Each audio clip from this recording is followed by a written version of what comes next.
La presse du jour avec Mohamed Ali Mouba dans ce studio. Bonjour Ali Mou. Bonjour Bart et bonjour à tous. Accueil triomphal pour les Lions.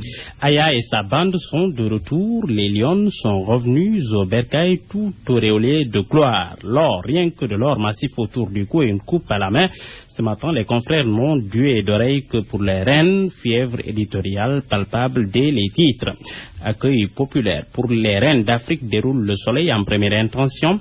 La nation tout entière au pied des reines. Le président Sall pose aux côtés de ses hôtes venus lui présenter le trophée.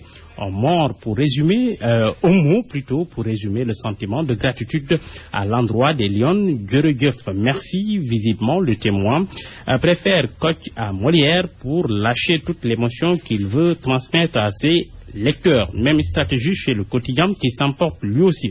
L'oreille, le yatou, le rafet, du grand, du large, du beau. Le soleil qui revient à la charge relève qu'il y avait foule à l'accueil des Lions, de l'ambiance aussi. Le confrère publie successivement 3 photos à sa page 30 au niveau des Lions avec leur coupe au milieu d'une foule compacte toute joyeuse. Sur d'autres clichés, Jojo qui se donne en pleine foule aux côtés de barrières érigées pour encadrer la foule ou encore Oumou Khayri Thiam porté sur le dos par un membre du staff technique. Après ces moments de communion, constate toujours le reporter du quotidien national, le bus de la Fédération sénégalaise de basket qui a été mis à la disposition de ces illustres lions s'ébranle direction le palais de la République où le maître des séances leur a déroulé le tapis rouge là-bas. Relève pour sa part l'observateur, elles ont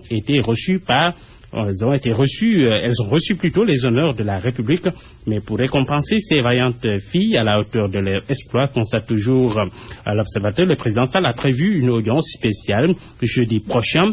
En attendant, Macky a pris la décision de faire construire une salle de basket moderne. Titre du journal L'Observateur, les Lions font le job, Macky retarde le jeu. Même titre chez le populaire qui voit que Macky diffère la récompense des Lions jusqu'à jeudi. Ce jour-là, commente Walfadri, le chef de l'État promet la lune aux Lions. Accueil chaleureux certes Mohamed Ali Mouba, mais l'on déplore ce qui s'est passé à l'aéroport. Selon l'observateur, des anciennes gloires et la presse privée n'ont pas pu accéder à l'aéroport. Elles ont été chassées comme des malpropres. Libas Diop, caméraman à la 2STV, fulmine. Nous étions cantonnés dans un enclos d'où nous ne pouvions pas faire correctement notre travail. On nous a chassés de l'aéroport, laissant les médias publics, la RTS et la presse entre autres. C'est anormal et c'est discriminatoire.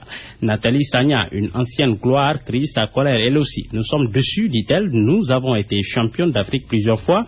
Les gens doivent nous respecter.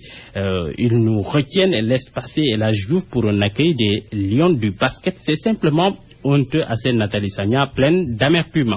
Par rapport à l'incident avec Ramata Daou, Tafa Gaye assure qu'il n'a jamais giflé sa protégée. Je n'ai jamais giflé, j'ai tapé sur la bouteille, a-t-il confié. S'il y a des gens qui sont choqués par ce geste, je m'en excuse. C'est ce qu'il dit. Bousculade de Mina, pour terminer, le bilan côté Sénégal continue de s'alourdir. Oui, le bilan évolue à 14 morts, titre le quotidien. Il atteint la barre des 14 encheries, le populaire. Selon l'observateur, c'est 14 morts, 49 perdus de vue et 14 blessés. Le confrère en profite donc de ce deuil national pour faire le Dakar by Night. À sa page 15, le journal voit que le centre-ville fait dans la sobriété pendant que les Almadies grouillent et brillent de 1000 feux. Merci beaucoup Mohamed Ali Mouba.